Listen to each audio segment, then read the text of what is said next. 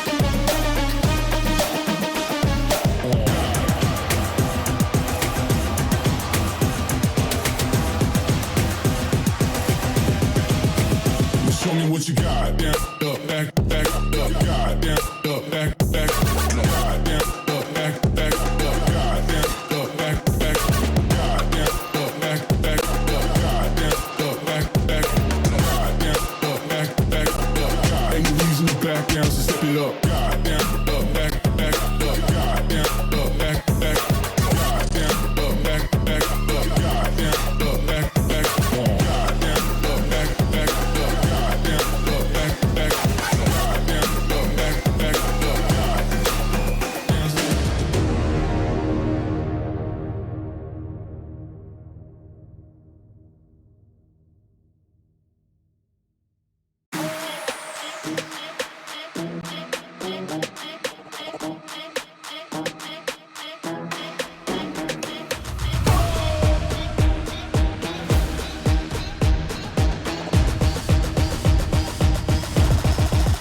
Got the money in the bank. Hit you with the. Hit you with the bank. Hit you with the. Hit you with the 808. Hit you with the. Hit you with the 808. Bang to the break. Bang to the break. Bang to the break. Bang, bang, bang, bang, bang. I'm a boss, and you know that I'm finna shine. Got the money in the bank.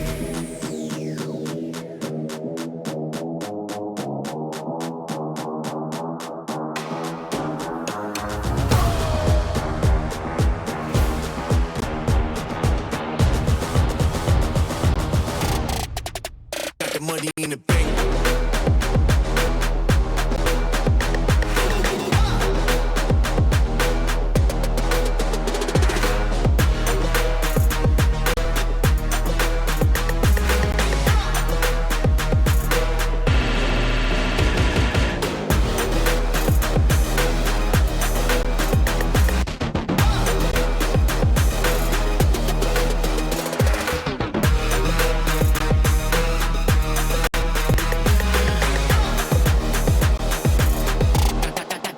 Got the money in the bank. Bank, bank, bank, bank, bank, bank, bank, bank, bank, bank, bank. Got the money in the bank. Hit you with the 808. Hit you with the. Hit you with the bank. Hit you with the. Hit you with the 808. Hit you with the. Hit you with the 808. Bang to the break. Bang to the break. Bang to the